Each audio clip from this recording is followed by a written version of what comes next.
नमस्कार, आप देख रहे हैं वैश्व व्यापार न्यूज चैनल। मेरी यानी विनीता के साथ ये नजर डालते हैं आज की हमारी स्पेशल रिपोर्ट पर। ऑपरेशन सिंदूर के बाद पाकिस्तान की पोल खोलने विदेश पहुंचे विपक्ष के नेता, तो उनकी ही पार्टी ने उन पर सवाल उठा दिए हैं, जिस पर अब जमकर राजनीति देखने को मिल रही है। कांग्रेस नेता शशि थरूर इस समय सर्वदलीय डेलीगेशन का अमेरिका में नेतृत्व कर रहे हैं।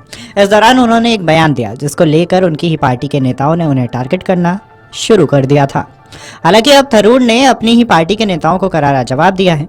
बता दें कि थरूर के पनामा में दिए गए बयान को लेकर कांग्रेस को दिक्कत हो गई थी। थरूर ने कहा था कि कारगिल युद्ध के दौरान भी भारत ने नियंत्रण रेखा पार नहीं की थी। हालांकि उरी सर्जिकल स्ट्राइक में उसने ऐसा किया था। थरूर के इस बयान को लेकर कांग्रेस ने उन पर हमला करना शुरू कर दिया था। इसी बीच अब थरूर ने इस पर जवाब दिया है।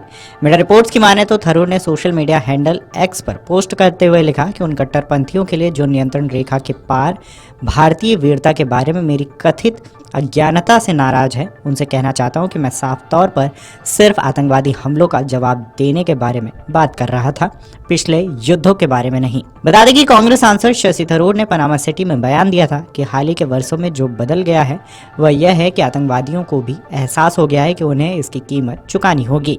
इसमें कोई संदेह नहीं है। उन्होंने आगे कहा था कि साल 2016 में पहली बार भारत ने LOC का उल्लंघन किया था और उरी सर्जिकल स्ट्राइक को अंजाम दिया था। यह कुछ ऐसा था जो हमने पहले नहीं किया था।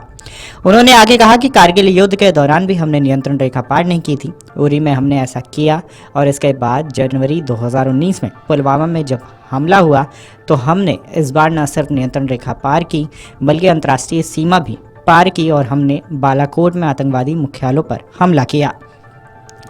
बता दें कि शशि थरूर के इस बयान को लेकर कांग्रेस के नेता उदित राज का बयान सामने आया था। उन्होंने थरूर को टारगेट करते हुए कहा, काश मैं प्रधानमंत्री मोदी को मान लेता कि वो आपको बीजेपी का सुपर प्रवक्ता घोषित कर दें, यहाँ तक कि भारत आने से पहले ही विदेश मंत्री घोषित कर दें। आप कांग्रेस के स्वर्णिम इतिहास को यह कहकर कैसे बदनाम कर सकते हैं कि पीएम मोदी से पहले भारत ने कभी LOC और अंतर्राष्ट्रीय सीमा पार नहीं की। उन्होंने आगे कहा कि 1965 में भारतीय सेना ने कई जगहों पर पाकिस्तान में प्रवेश किया, जिससे लाहौर सेक्टर में पाकिस्तानियों को पूरी तरह से आश्चर्य हुआ। 1971 में भारत ने पाकिस्तान के 2 टुकड़े कर दिए और UPA सरकार के दौरान कई सर्जिकल स्ट्राइक की थी, लेकिन राजनीतिक रूप से इसका ढोल नहीं पीटा गया। जिस पार्टी ने आपको इतना कुछ दिया उसके लिए आप इतने बेईमान कैसे हो सकते हैं? देखिए, ऐसा है कि शशि थरूर जी ने जो बोला बहुत ही गलत बोला।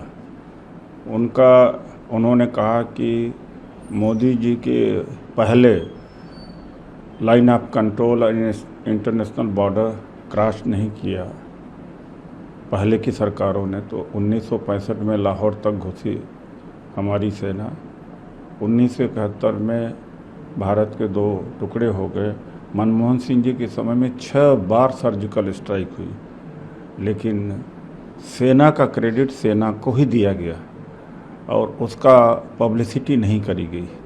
इन्होंने तो एक झूठा मूठा सर्जिकल कर दिया था। 6 सर्जिकल स्ट्राइक किया था मनमोहन सिंह सरकार ने, लेकिन बात बाहर आई नहीं। होना यही चाहिए कि इलाज भी हो जाए और उसका पब्लिसिटी नहीं होना चाहिए। थरूर का बयान सामने आने के बाद कांग्रेस नेता उदित राज ने इतिहास याद दिलाने का काम शुरू किया और थरूर के बयान पर पलटवार करते हुए पोस्ट किया। उन्होंने सोशल मीडिया हैंडल एक्स पर पोस्ट करते हुए कहा कि कांग्रेस ने पाकिस्तान पर 6 बार सर्जिकल स्ट्राइक की, उसका क्रेडिट कांग्रेस पार्टी ने खुद नहीं लिया और सेना का पराक्रम और शौर्य उसी के पास रहा और होना भी चाहिए। सेना ने शानदार ऑपरेशन सिंदूर किया, उसे सलाम। बीजेपी ने कौन सी सर्जिकल स्ट्राइक की जिसका वो प्रचार कर रही है? सेना का सम्मान कांग्रेस को करना आता है। बीजेपी सेना का सम्मान और क्रेडिट कैसे ले सकती है? सेना का अपमान बर्दाश्त नहीं करेंगे। कोई रिपोर्ट पसंद आई होगी, इस तरह की खबरों से जुड़े रहने के लिए हमारे YouTube चैनल को सब्सक्राइब कर वीडियो को लाइक जरूर करें।